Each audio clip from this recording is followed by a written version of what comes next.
Halo semuanya, sebelum kita mulai review hari ini, kita pengen bilang terima kasih banget kepada 35.000 subscriber kita. Karena berkat kalian semua, kita menjadi channel otomotif di YouTube dengan subscriber terbanyak di Indonesia. Sekarang, kita akan review tentang Mitsubishi Mirage Facelift. Yeay!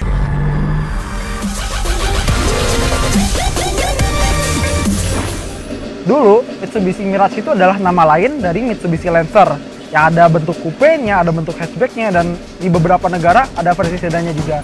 Untuk sekarang, Mirage itu jadi city car murni yang sama sekali nggak ada korelasinya sama Mitsubishi Lancer yang kita kenal sekarang. Bedanya dibanding Mirage yang kemarin, karena ini kan versi facelift ya, kita mendapatkan di bagian atas itu list chrome, berikut di bagian bawah juga ada. Dibanding yang lama mungkin nggak terlalu kentara karena lu beli Mirage lama mungkin lu dapat ini dari salesnya juga. Perbedaan kedua,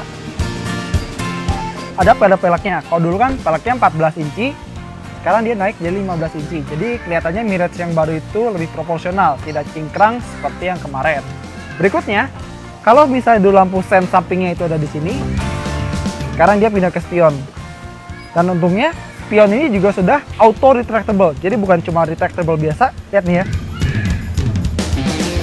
bagus banget kan ya. Kita lipat lagi aja. Terus ada lagi perbedaannya, kalau misalnya di Mirage yang dulu antenanya itu di sini, sekarang dia udah pindah ke bagian atap bagian belakang. Kita lanjut ke belakang. Dari belakang mungkin tidak ada yang berubah dari Mirage yang lama, cuman untuk versi Exit ini kita mendapatkan sepasang sensor parkir. Dan overall mungkin secara desain mobil ini tidak begitu greget-greget amat ya. Tapi kalau misalnya coba lu bandingin sama Etios Falco, Sirion, Nissan March, atau bahkan Suzuki Celerio mungkin, gue masih prefer Mirage ini. Mungkin ada yang bilang, wah itu kan desainnya Brio kan lebih mantap juga. Ya oke, secara desain gue akui Brio main bagus, tapi kan itu ada kesan-kesan LCGC-nya gitu ya nggak sih? Kalau misalnya ini kan, ini nggak ada LCGC-nya, jelas sudah menang kelas. Yuk kita lanjut aja. Oke, jadi karena di luar perubahannya tidak begitu banyak ya, mungkin kita langsung masuk aja. Tapi ada yang pengen gua kasih lihat. Pertama ini kan dia udah keyless entry ya. Kita tinggal pencet tombol, dia udah ngebuka. Tapi kalau misalnya baterainya habis, kita tinggal buka kunci cadangannya. Tapi kita nggak bisa masukin ke sini karena nggak ada lubangnya. Berarti kita harus pindah ke sana. Ikut yuk.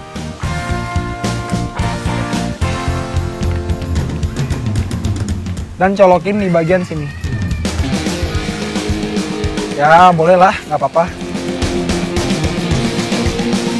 Sekarang kita saatnya masuk ke bagian interior. Tunggu sebentar. Sebelum berlanjut ke review interior, mohon hentikan sementara video ini dan tekan tombol jempol ke atas agar reviewer yang Anda lihat ini bahagia. Jangan lupa subscribe bagi yang belum subscribe. Ya Om, ya. Udah, masuk yuk. Dan share video ini ke sosial media Anda sehingga membuat reviewer favorit Anda ini tidak jomblo lagi. Reviewer ini kalau tidak jomblo lagi akan semakin bahagia sehingga dapat membahagiakan Anda juga. Tadi luarnya udah, sekarang dalamnya. Mungkin perbedaannya tidak begitu banyak ya, apalagi dari segi bahan ini masih menggunakan plastik yang kayaknya sih nggak tipis-tipis amat, agak tebel lah, boleh lah.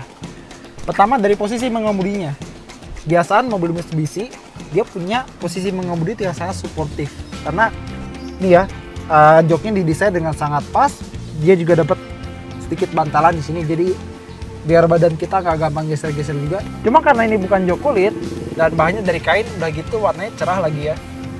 Hati-hati, lu kudu rajin ngerawatnya, jangan sampai ternodai seperti moldy. Gue balas lu mod. Dan berikutnya kita dapat head unit yang mungkin tidak begitu banyak bedanya.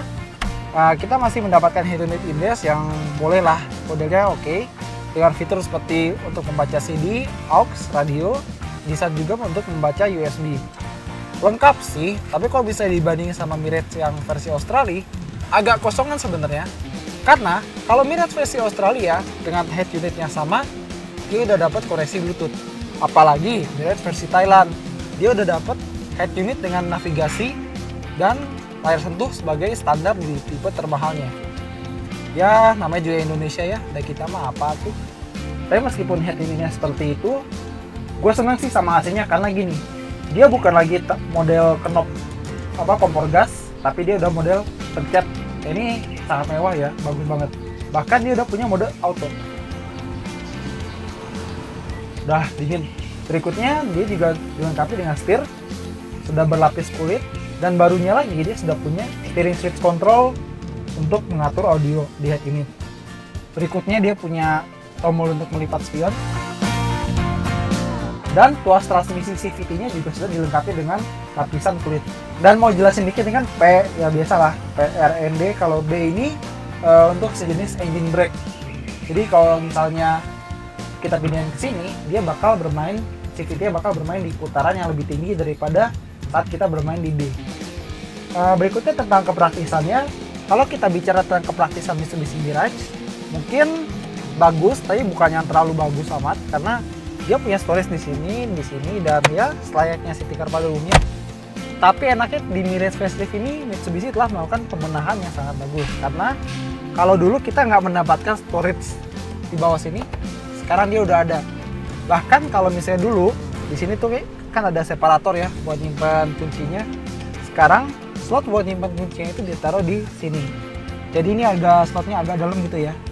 Untuk city car sebenarnya kepraktisan seperti ini bagus loh. Coba misal dibandingin sama let's say Honda Brio, Nissan March, ya ini masih bisa bersaing. Terutama nih lihat kantong di trimnya ini gede banget kan.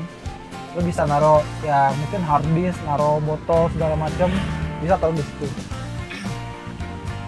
Terus fitur lainnya yang kita dapat kalau misalnya lo mau beli Mirage facelift yang Exit, kita mendapatkan tombol start stop engine, ada eco indikator di speedometer, dan untuk semua varian udah ada dual airbag sebagai standar.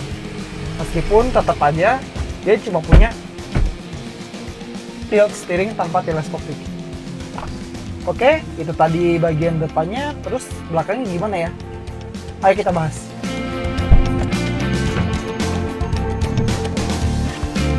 Sekarang kita ada di kabin belakang dari Mitsubishi Mirage, dan ini adalah posisi gua mengemudi tadi. Dengan tinggi gue 120 cm, gue mendapatkan headroomnya sisa dikit tapi masih ditoleransi, dan legroomnya cukup. Jadi gue bisa gerak leluasa di sini meskipun ini untuk ukuran gua ini agak sedikit ada gapnya ya. Tapi kalau misalnya gua begini selonjor nggak ada masalah. Dan ini ada posisi jok depan paling maju, dan gue mendapatkan ruang kaki yang sangat lega. Ini bahkan mungkin bisa menyamai Toyota Yaris. Tapi ada juga kurangnya dari mobil ini. Pertama, window trimnya dia tuh nggak ada kantong ya. Jadi kalau mau menyimpan barang di belakang, satu-satunya penyimpanan ada di sini. Paling juga ini satu cup holder. Udah itu doang. Gak enaknya lagi kalau misalnya city car seperti Daihatsu Sirion dan lain-lain itu dia punya jok belakang yang terpisah. Dia ini nggak, dia didesain antara kanan dan kiri itu dia menyatu. Jadi gimana ya, agak kurang praktis kalau misalnya kita pengen ngelipat kursi. Udah gitu headrestnya cuma separuh. Jadi kalau misalnya gue duduk, oh ya Tuhan, leher gue patah. Tapi ya mungkin dia ini pengen romantis gitu, jadi dia menyatu. Jadi kalau misalnya yang pacaran di belakang, jangan ada pemisah di antara kita. Cailah. Ya udah, ayo kita cek bagasinya yuk. Sekarang ini dia bagasi Mirage, tapi perlu diperhatikan juga satu-satunya cara untuk membuka bagasi adalah dari handle yang ada di sini. Karena di dekat jok depan itu nggak ada tuas untuk membuka bagasi. Kita buka. Mirage memiliki kepraktisan yang lumayan di bagasi karena dia punya kapasitas ini yang jauh lebih lega daripada Honda Brio, meskipun masih di bawahnya Nissan March. Dan untuk kepraktisannya dia juga punya tray, talinya jomblo, dasar jomblo, yang bisa dilepas dengan mudah. Tapi untuk pelipatannya mungkin seperti ini aja, kita tarik tuas dari sini, dan terciptalah ruang bagasi yang lebih lega, meskipun ini agak nanjak ya, jadi nggak rata lantai seperti Sirion, tapi mekanisme pelipatannya lebih mudah daripada Sirion. Dan juga dia punya ban serep full size. Oke, terus pengendaranya gimana? Di bagian part 2 kita langsung kendarain.